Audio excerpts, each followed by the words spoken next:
Hello viewers, আমি তোমাদের সামনে হাজির হয়েছি রবিউল মোল্লা। আমি তোমাদের জিওটেকনিক্যাল ইঞ্জিনিয়ারিং এর প্রত্যেকটা সাবজেক্টের অধ্যায়ভিত্তিক ক্লাস নিয়ে থাকব এবং আমাদের এই ধারাবাহিকতায় আমরা দ্বিতীয় অধ্যায়ের একটা ক্লাস নিয়েছিলাম। এর আগে দুটো প্রমাণ আমরা এই ইউটিউব চ্যানেলে পেয়ে যাবেন। প্রমাণ দুটো খুবই গুরুত্বপূর্ণ। এরপরে এই প্রমাণের পরে আমরা কিছু সূত্র দেখিয়েছিলাম এবং সূত্রের পরে যে আমাদের কিছু ম্যাথ ক্যালকুলেশন থাকে, এই ম্যাথগুলো খুবই গুরুত্বপূর্ণ, যা আপনাদের সেমিস্টার ফাইনাল থেকে শুরু করে আপনাদের যে জবের যে পরীক্ষাগুলো এগুলো হরহামেশাই এসে থাকে।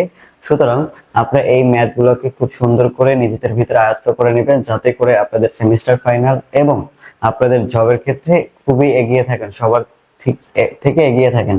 ওকে প্রিয় শিক্ষার্থী বন্ধুরা, আমরা কথা না বাড়িয়ে চলে যাই আমাদের মূল টপিকস এবং আমাদের ম্যাথে।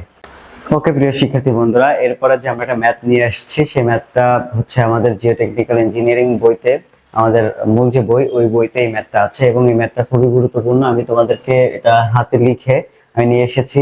ম্যাথটা হচ্ছে, বলা আছে একটি মাটির নমুনা আয়তনের একক ওজন 2100 কেজি পার মিটার কিউব এবং বলা আছে জলীয় অংশের পরিমাণ 16% এবং আপেক্ষিক গুরুত্ব আছে 2.70। এখন বলছে যে গামা ডি হচ্ছে শুষ্ক একক ওজন, ই হচ্ছে ভয়েড রেশিও, নিটা বা এন হচ্ছে আমাদের কি পারসিটি, আর হচ্ছে যে এস আর হচ্ছে যে ডিগ্রি অফ স্যাচুরেশন, সম্পৃক্ততার মাত্রা, এর মান কত। এই যে আমাদের কয়েকটা বিষয়ের কথা বলা আছে, এই বিষয়গুলা আমাদের বের করতে হবে। ওকে, এই যে বিষয়গুলো আমার বের করতে হবে। এখন দেখো যে এখন এগুলা বের করার জন্য যে আমাদের যে ডাটাগুলো আছে, সেই ডাটাগুলো আমরা কি করব, ডান পাশে লিখে নেব। ওকে প্রিয় শিক্ষার্থী বন্ধুরা, চলো আমরা ডাটাগুলো সব ডান পাশে লিখে নেই। এরপরে আমরা পরবর্তীতে যে পদক্ষেপগুলো নেব, প্রত্যেকটা সূত্র আমরা আগে যে ফর্মুলা জেনেছিলাম, সূত্রগুলো জেনেছিলাম, সেই সূত্রগুলো শুধু আমরা বসাবো এবং ডাটাগুলো ইনপুট করার পরে যখন আমরা ক্যালকুলেশন করব তখন আমাদের কি ম্যাথগুলো সলভ হয়ে যাবে। ওই কথা না বাড়িয়ে চলে যায় আমাদের ডাটা কিগুলো আছে। আচ্ছা, বলছে একটি মাটির নমুনা আয়তনিক ওজন, তার মানে এটা বলছে নমুনা আয়তনিক একক ওজন, তার মানে এটাকে প্রকাশ করবে কি দিয়ে? আচ্ছা, given data, given data, given এটা কি বলা আছে, আয়তনিক একক ওজন, এটাকে প্রকাশ করবে গামা দ্বারা, নাকি? যেহেতু একক ওজন তার মানে গামা দ্বারা, এবং আয়তনিক একক ওজনকে প্রকাশ করে কত দ্বারা? কি দ্বারা? 2100 কেজি পার মিটার কিউব, নাকি প্রিয় শিক্ষার্থী বন্ধুরা? এরপরে বলছে যে জলীয় অংশের পরিমাণ, জলীয় অংশের পরিমাণ এটাকে প্রকাশ করবে কি দ্বারা বলতো? ওমেগা দ্বারা, ওমেগা দ্বারা প্রকাশ করা হচ্ছে জলীয় অংশের পরিমাণ। এটা আছে কত? 16%। তার মানে এই পার্সেন্টেজটাকে উঠিয়ে দিলে কি করতে হবে? 100 দ্বারা ভাগ করতে হবে, এবং 100 দ্বারা ভাগ করলে আমাদের আসবে কি 0.16, নাকি প্রিয় শিক্ষার্থী বন্ধুরা? এরপর আসছে আপেক্ষিক গুরুত্ব। আপেক্ষিক গুরুত্ব আমাদের কি দ্বারা প্রকাশ করে? জি দ্বারা প্রকাশ করে। সেটা হচ্ছে, এই হচ্ছে আমাদের সেই জি, জির মান কত? 2.70, নাকি প্রিয় শিক্ষার্থী বন্ধুরা? এরপরে আসো, আমাদের বলছে যে যে প্রবলেমগুলো সলভ করতে বলছে, যে শুষ্ক একক ওজন, ভয়েড রেশিও, তারপর হচ্ছে পারসিটি, আর হচ্ছে ডিগ্রি অফ স্যাচুরেশন, এই যে সমস্যাগুলো আমাদের সলভ করতে বলছে, আমরা একে একে সবগুলো সমস্যা সমাধান করব এবং দেখা যাবে একটা সূত্রের সাথে আর একটা সূত্র খুবই সম্পর্কিত, একটা ভ্যালু অন্যটা ভ্যালুতে নিয়ে আমরা করতে পারবো। ওকে, চলো এরপর আমরা সলভ করে ফেলি। সলিউশন। আচ্ছা, এখন এই যে আমাদের গামা ডি বা শুষ্ক একক ওজন, শুষ্ক একক ওজন gamma D, gamma D is equal to, আমরা জানি কি, গামা আয়তনিক একক ওজন ভাগ হচ্ছে 1 প্লাস ওমেগা, 1 প্লাস ওমেগা। এখন দেখো আমাদের যে ডাটা, এই পাশের যে ডান পাশের যে ডাটাগুলো আছে, সেখানে গামার মান দেয়া আছে, ডাব্লুর মান, ওমেগার মান দেয়া আছে। তার মানে যদি আমরা এই সূত্রে এই ডাটাগুলো ইনপুট করে দেই, তাহলে আমাদের কি ক্যালকুলেশন করলে আমাদের খুবই সহজে মিলে যাবে। আচ্ছা, গামার মানটা কি আছে? 2100, নিচে ডিভাইড 1 প্লাস ওমেগার ভ্যালু আছে কত? 0.16। এটাকে আমরা যদি আমরা ক্যালকুলেটরে ক্যালকুলেশন করি, তাহলে এটার ভ্যালু আসবে 1810.34। আচ্ছা বলো, এটার একক কি আসবে? যেহেতু আমাদের গামা ডিটা এই এই দুটোর কোনো কি নাই, নিচে কোনো একক নাই, তার মানে এটার কোনো একক আসবে না। এটা সরাসরি যে উপরের যে এককটা ছিল কেজি পার মিটার কিউব, তার মানে এটা আসবে কি সেই কেজি পার মিটার কিউব নাকি প্রিয় শিক্ষার্থী বন্ধুরা? এরপরে দেখো যে মানটা আমাদের বের করতে বলছে, এরপরে যে মানটা বের করতে বলছে সেটা হচ্ছে ভয়েড রেশিও। আচ্ছা ভয়েড রেশিও, এই ভয়েড রেশিও যখন আমরা বের করব, আবার again we know void ratio E is equal to আমরা জানি কি E is equal to আমরা কয়েকটা সূত্র জানি। এখন এই E is equal to যে সূত্রগুলো জানি এইটা সমান যদি আমরা বসাই তাহলে আমাদের এইখানে যে ডাটাগুলো আছে সেই ডাটার মাধ্যমে আমরা পাবো না, কিন্তু আমরা এই gamma D is equal to একটা সূত্র জানি। আসলে সেই সূত্রটা লিখে নিই, এর সাথে সম্পর্কিত থাকবে কি আমাদের ভয়েড রেশিওটা। আচ্ছা এখানে উই নো, এখানে এই ভয়েড রেশিওটা লেখা যাবে না, ওকে এখানে আমরা কি লিখবো, we know gamma D is equal to আমরা জানি কি জি ওমেগা ডাব্লিউ ভাগ হচ্ছে 1 প্লাস ই, এভাবেই তো জানি নাকি নাকি প্রিয় শিক্ষার্থী বন্ধুরা? এটা আমরা জানি যে এখন দেখো এরপর আমরা কি করতে পারি, এটাকে এটাকে যদি আমরা আর গুণ করি তাহলে কি হবে, এটা আমাদের এখানে চলে আসবে আর এটা এখানে চলে যাবে, মানে এভাবে চলে যাবে, এর অবস্থান এখানে আসবে আর এর অবস্থান আসবে কোথায়, এখানে চলে আসবে মানে উপরে। তার মানে এই 1 প্লাস ইটাকে যদি আমরা এখানে লিখি তার মানে এই পাশে থাকবে কি জি গামা ডাব্লিউ আর নিচে থাকবে কি গামা ডি নাকি। এখন দেখো এখানে আমাদের রাখতে হবে কিসের মান, আমাদের বলছে কি যে আমাদের বলছে এই যে ভয়েড রেশিও, তার মানে ভয়েড রেশিওটাকে যদি আমরা এই পাশে রাখি, void ratio E is equal to, এখন এইটাকে যদি এই পাশে রাখি তার মানে প্লাস 1 যেটা থাকবে সেটা আছে প্লাস 1, যদি আমরা অপর পক্ষে চেঞ্জ করে দেই তাহলে আমাদের কি হবে, সেটা চলে যাবে মাইনাস 1 নাকি। তার মানে জি গামা ডাব্লিউ ভাগ হচ্ছে গামা ডি আর মাইনাস 1। এখন দেখো এই মাইনাস সাইনের কেন পরিবর্তন হলো, এটা সহজ একটা উদাহরণের মাধ্যমে বুঝাই তোমাদের।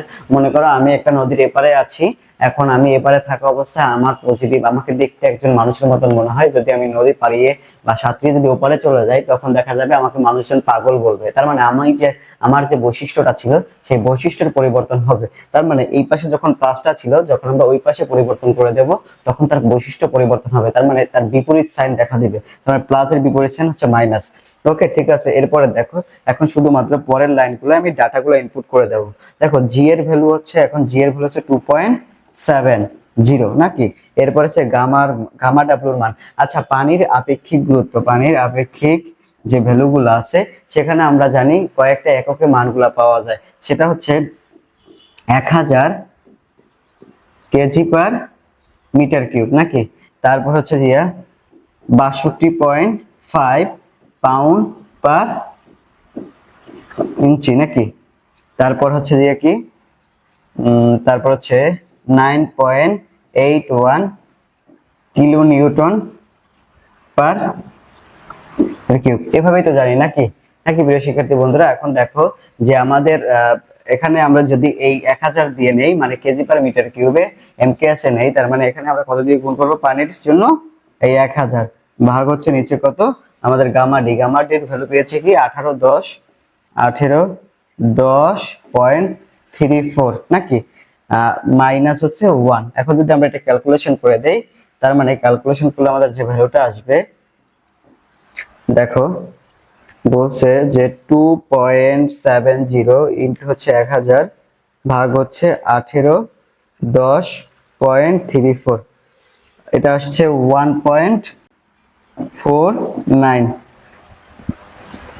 ঠিক আছে, এই ভয়েড রেশিও যেহেতু আমাদের একটা ভয়েড রেশিওর কখনো একক থাকে না, আর এটা ক্যালকুলেশন করলে কাটাকাটি করে চলে যায়, তার মানে এটার কোনো একক নেই। এটা হচ্ছে আমাদের দ্বিতীয় একটা অ্যান্সার, এটা হচ্ছে প্রথম অ্যান্সার। আচ্ছা দেখো যেহেতু আমাদের এরপরে আরো দুইটা ভ্যালু বের করতে হবে, তার মানে আমরা এই যে ডাটাগুলো আছে এই ডাটাগুলো এই পাশে লিখে নেব আর এগুলো সব মুছে দেব। ঠিক আছে, এখন দেখো এটা মুছে দেই, যেহেতু আমাদের এই এমকেএস এ করতেছি তার মানে এই নিচেগুলো মুছে দেই।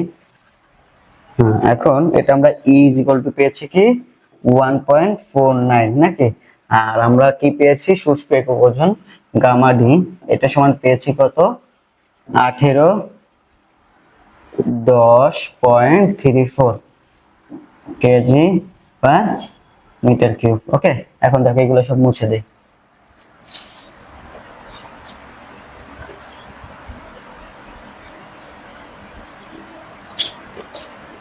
ওকে প্রিয় শিক্ষার্থী বন্ধুরা, দেখো এরপর আমাদের কি নিটার মানটা আছে, তার মানে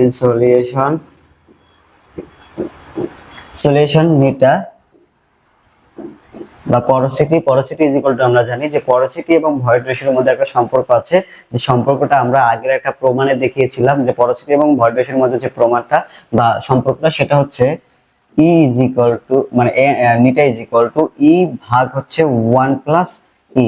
এখন দেখো আমরা ই এর ভ্যালুটা জানি, আর যেহেতু আর বাকি 1 তো 1 একটা ভ্যালু বা মান, এখানে ই এর ভ্যালুটা হচ্ছে 1.49 বা ভয়েড রেশিওর মান হচ্ছে এটা, প্লাস হচ্ছে 1.49, মানে আমি ভ্যালুগুলো বসিয়ে দিয়েছি। এখন দেখো এটা ক্যালকুলেশন করলে কি হবে, আচ্ছা এটা আসছে 0.59।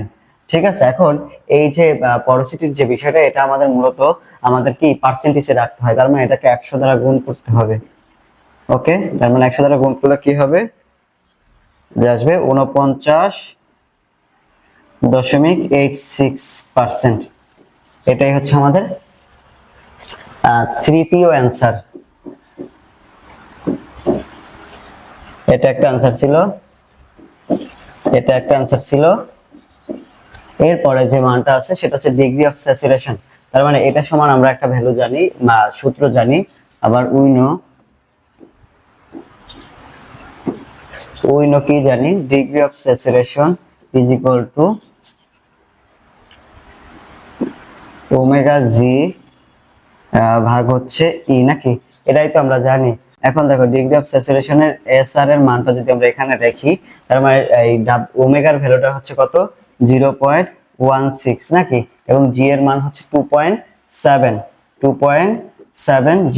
এখন দেখো এর ভ্যালুটা পেয়েছি কোথায়, এই যে আমরা এর ভ্যালুটা পেয়েছি 1.49, তার মানে এই 1.49। ওকে, এখন দেখো এটা যদি আমরা ক্যালকুলেশন করি, এখন দেখো এটার ভ্যালু আসছে 0.289। আচ্ছা দেখো এটাকে আমার কিসে রাখতে হয়, এটাকে ডিগ্রি অফ স্যাচুরেশন এটা এভাবে রাখলেও হবে, আবার একক তুমি যদি পার্সেন্টেজ নিতে চাও সেটাও নিতে পারো। এখন দেখো এখানে আমরা আরেকটা ভ্যালু এখানে বলা নাই, যদি উল্লেখ করা নাই, কিন্তু আমরা আরেকটা মান বের করতে পারি, যে এখান থেকে তোমাদের বলতে পারে যে ওয়াটার কন্টেন্ট বা এসি এর ভ্যালুটা কি। তার মানে এখানে আরো একটা প্রশ্ন বলতে পারে যে AC is equal two what, বা ওয়াটার কন্টেন্ট সমান কি। তার মানে আমরা এই এটা আমি এক্সট্রা করে লিখে দিই, এক্সট্রা যেটা আছে সেটা হচ্ছে এসি বা ওয়াটার কন্টেন্ট,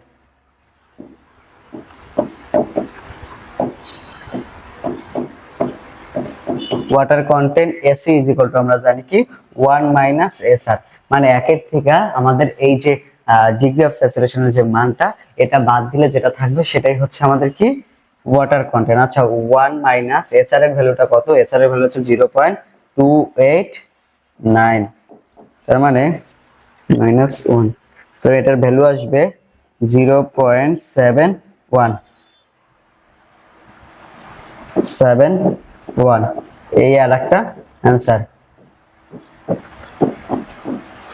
ওকে প্রিয় শিক্ষার্থী বন্ধুরা, দেখো আমি আশা করছি তোমরা ম্যাথটা খুব ভালো করে বুঝতে পারছো, এবং এই ম্যাথ বোঝার জন্য মূলত আমাদের কি করতে হবে, আগে সূত্রগুলোকে যদি মুখস্থ করতে পারো, নিজের ভিতরে আয়ত্ত করতে পারো, তাহলে তোমরা যে কোনো ম্যাথে আসুক না কেন তোমরা অ্যান্সার করতে পারবে।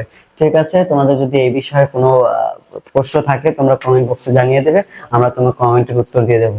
ঠিক আছে প্রিয় শিক্ষার্থী বন্ধুরা, ভালো থাকবে, সুস্থ থাকবে, আল্লাহ হাফেজ।